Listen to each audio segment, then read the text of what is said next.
Podcast advertising is driving massive customer growth. Are you listening? Welcome everyone to our webinar as I'm joined by two amazing guests, and you're all in for a treat.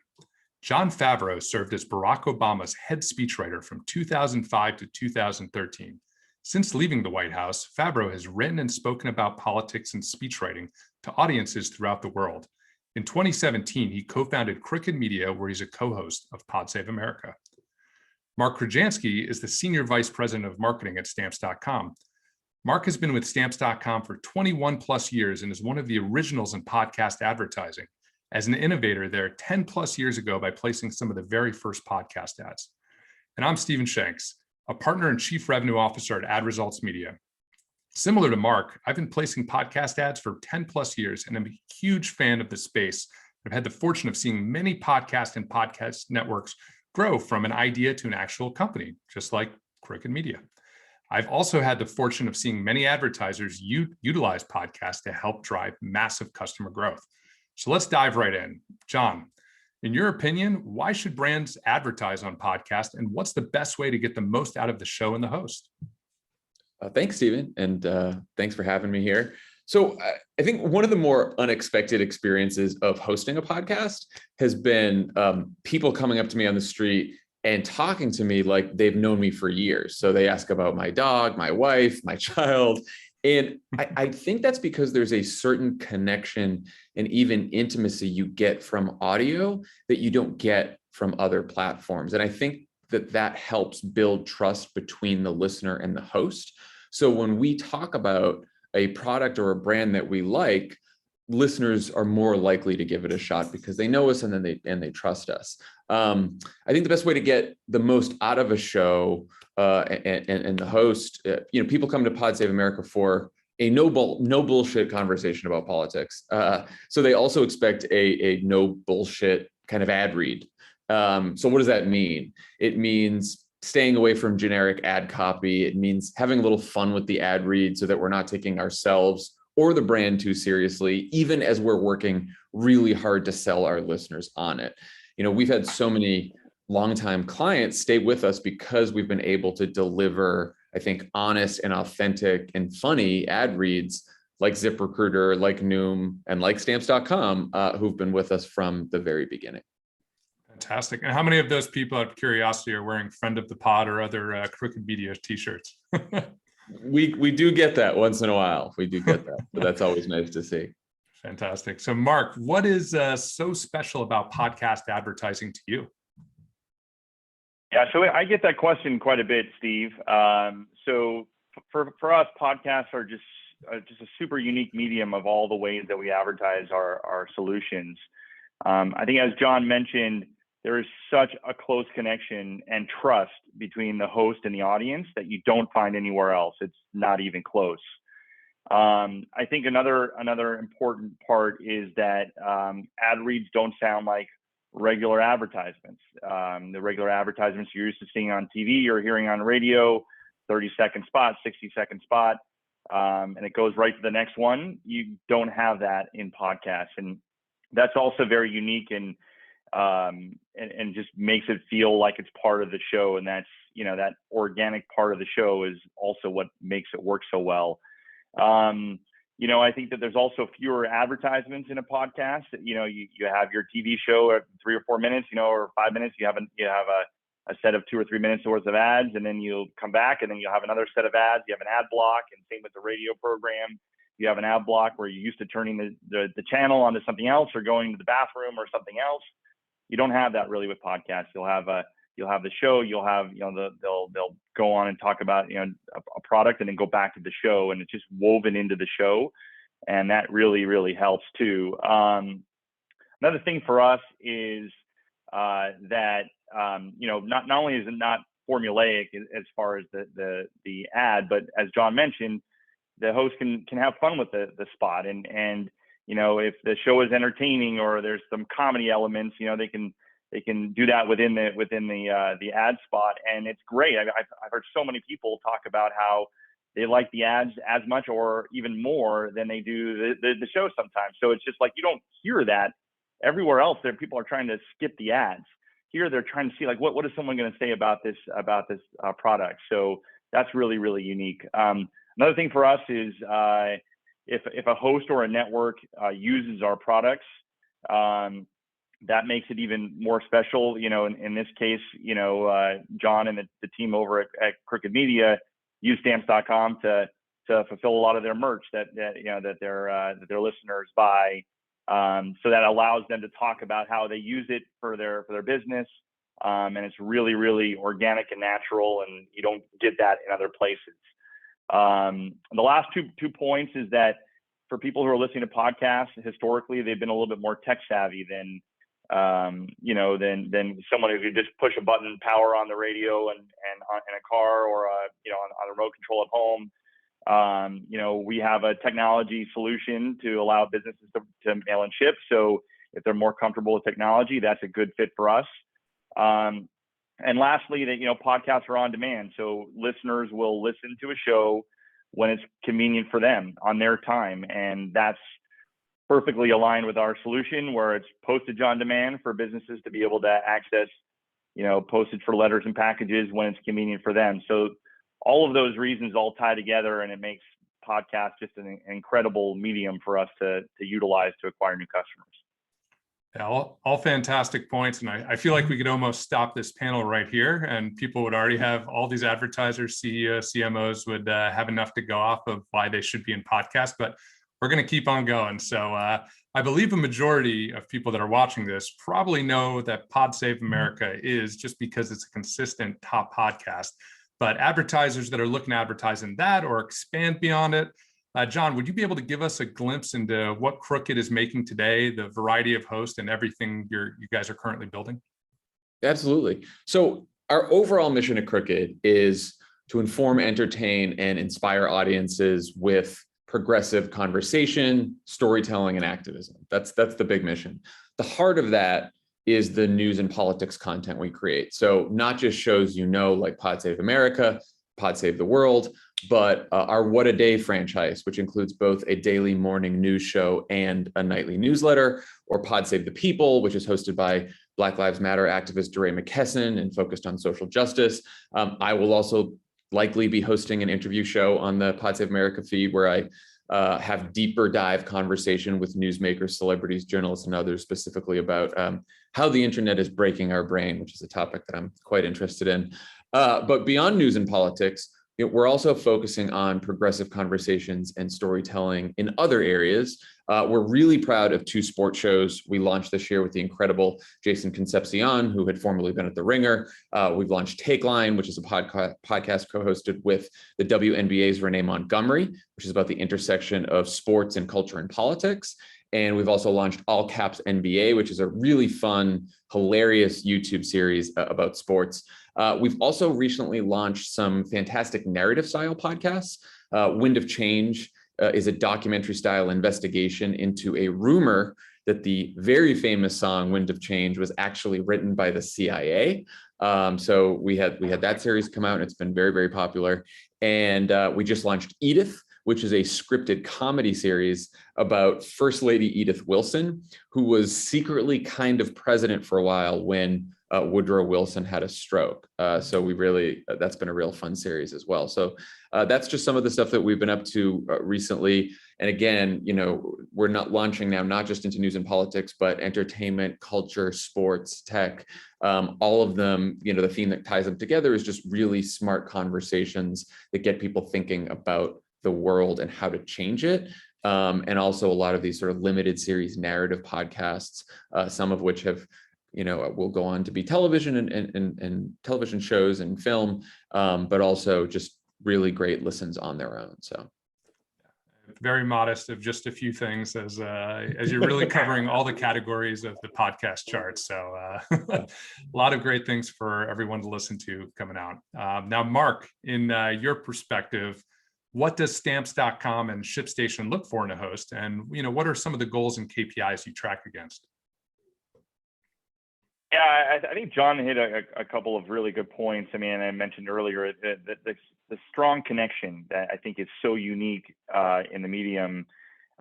Some shows and hosts have it better than others as far as the connection between the host and the listeners, and that is just super, super important from an advertiser perspective. So we do look for shows where that exists between, just that strong connection between the host and the listeners.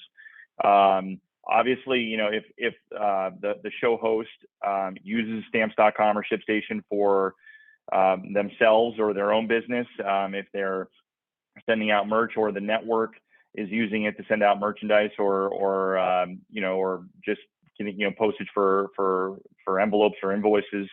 If they're using it, that's just a great thing, and they're more familiar with our products, and they can speak more organically and accurately about our solutions and why they're helpful to them. And then that would resonate, obviously, typically well with the small businesses that are listening in their audience.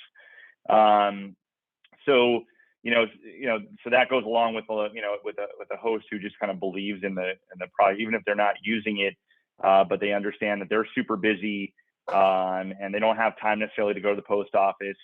How a solution like ours that can really help a business save time, be more efficient, be more productive, and they can speak to that.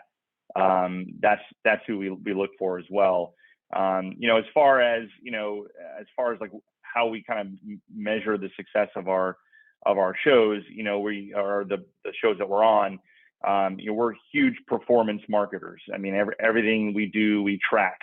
We're not into branding and awareness. We're really into, we'll look at how much we spend and how many signups we get from that, and how many good quality signups that we get. So we measure that very, very specifically for every show that we're on. And if it works, we stay on that show, and we scale and we invest. Like Jon mentioned, we've been on Pod Save America since the beginning.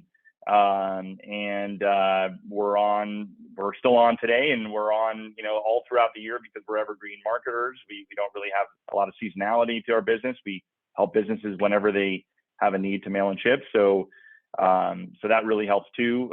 We measure a cost per acquisition. So, if we're spending a certain amount on an ad read, we're going to measure how many signups we get against that spend that we spend for that spot.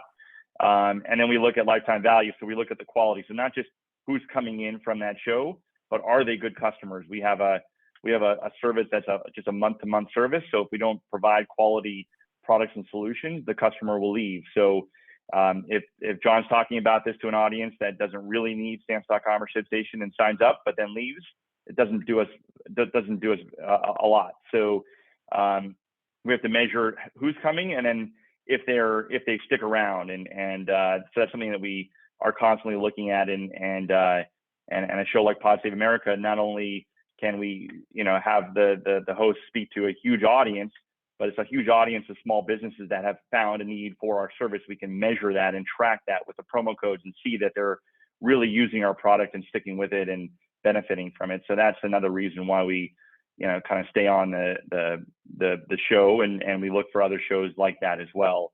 And so, I mean, certain shows like Jon mentioned, we've been on since the beginning. We've been on some shows for 10 years plus, and we continue to be on it. And people might say to us, well, hasn't everyone signed up from that show? Well, not necessarily. The audience grows over time. There's new people that come on, new listeners that come on, and even people who have been listening for some time. Maybe when they first heard the spot, it didn't resonate with them, and then something happened and something changed, and they heard it again, and now they said, oh, this could really work for me, and it works at another point. So we don't feel like we only need to be on a show for a year or two. If we find the right show with that great connection, we're going to be on as long as it continues to work. And if it doesn't work, we're going to work with the show and the network to try to make it work better. But for the really good quality shows, we've been on for a long time, and I don't see that stopping. Fantastic. So for performance marketers, Pod Save America works. One great takeaway. Two. And 6 years from now, we'll be doing a 10-year show of how Pod Save America has been fantastic for Stamps.com for that long. But Jon, on all those points, what makes Stamps.com a great product for the team at Pod Save America to advertise? Yeah, I mean, it's pretty simple. Stamps has been a great product to advertise because it's been a great product to use. As Mark mentioned, we've been using Stamps.com since Crooked Media was just 5 people sitting around my kitchen table. And that was how we sent stuff out. We used it when we first started shipping merch in the old office that had 1 bathroom that was next to the kitchen. We used it all through the pandemic, which, was really important. And so, we have experiences with the product that we can speak authentically about on the pod. And look, we also try to find news stories about using it so that we can change up the pod, make it sound more interesting when we do the ad reads. I remember after our wedding, we were going to send all the thank you notes out. My wife, Emily, was like, how should we send them all out? Like, you talk about stamps.com. Can we use that? Is that like a good thing to use? I'm like, yeah, no, it's not a joke. I'm not just saying that. Like, it's a great service. We should use it. Let's send out all the thank you notes with stamps.com. She's like, okay, cool. So I walked her through the whole thing. We did it. And then, we can talk about it on the pod afterwards. And it's a way to sort of change up the ad copy and make it sound interesting and authentic and not just be like robots reading the same copy over and over again. So I do think using the product really helps, getting to know the product, getting to know the people who are selling the product and the brand itself. That's really important to us as well. And so all of that comes together to make sort of a really good brand or product to advertise with. And obviously stamps.com fits all those categories. Awesome. And that makes this next question, Mark, we may have already answered it, but what makes the host of Pod Save America so great for stamps.com? Well, I mean, I think we did answer it, but I'm happy to say it again because they have a great show. They take a lot of care and pride in producing really good material and content, and that includes the ad reads, like Jon mentioned, keeping it fresh and not taking it too seriously, and talking about the ways that they use the product. And you never know what's going to really resonate with a listener. So it's important to do all of those things. I think that, Jon and Tommy, they do like just a great job at not just keeping it fresh, but the ad reads are funny. Like they're funny, they're entertaining, and it really molds with the rest of the show. It doesn't feel like, okay, now it's time to take some serious ad reads and let's do these ad reads and then go back to our content. So it really blends in, weaves into the show, and it just does not feel like advertisements. And that's what is typically the magic, is just not making it sound like just a talking head. And that's pretty important. And the Crooked team does a great job at that. Because they use it and because they ship out merch, and they're able to speak about it in a unique way, talking about the value proposition. People did not want to go to the post office and take trips there during the pandemic, or at any time when they can just do it more conveniently from their home or office, and they can speak to it naturally because they do it. And that's really huge too. The show has obviously grown in audience size, and that's huge. Bringing in new audience, new people who can hear them talking about our solution is really key. We don't want a stagnant show that just has the same folks listening over and over and over again. So the fact that their show has grown so much over time has also helped us as well. I think that's really it. But I think that they're so unique in the way that they do the show and they do the ad reads. It doesn't sound like ads. And keeping it fresh and light and all of those things together really make it work for us. And I hear so many times from so many people about how much they enjoy the ad reads. You'd think it's almost like another segment of the show. So to that point, or to final point question, Jon, for all these new brands out here that are watching this and are thinking about advertising on podcast or maybe on Crooked Media for the first time, what are the key things they should think about before launching? So we are very lucky and very grateful that when we ask our audience to take action in terms of voting or volunteering or any other kind of activism, they usually do it. So if we're asking them to try a product or a brand, we want to make sure it's in line with our values and that we believe in it in ourselves. So we usually like to try the product, do a call with the client so we can get to know each other and ask questions about the product. And then, like we said earlier, have ad copy that allows for some fun and some ad-libbing. We love to have ad copy that's changed up once in a while, because even though we do enjoy ad-libbing and having some fun with it, if there's new material for us, That makes it easier. But I do think the products where, we were sent some product ahead of time, we get to try it out, and then we do a call with the advertiser or the brand, and we sort of go back and forth. That, in my experience, that's helped sort of build the connection with the product and the brand that allows for us to do a more effective ad read and have more fun with it. And those tend to be the brands and the products that we've stayed with the longest and that have worked out well. And I think you made a fantastic point there that needs to be called out again, just because when we started this whole conversation, we were talking about the connection with the audience and authenticity, that you, knowing that the host vets it, believes in it, can get behind it and discuss it, makes it an authentic experience for when they talk about it to their listener. And therefore the fans feel that connectivity and authenticity. And that's where we eventually see the magic of the results and bringing that to life in this example, or in this example with stamps.com. So this has all been fantastic. I want to thank our amazing guests, Jon and Mark, for taking the time to share their expertise and experience, and everyone for tuning in. Podcasts play an important role in the advertising ecosystem. Make sure your brand is part of the story.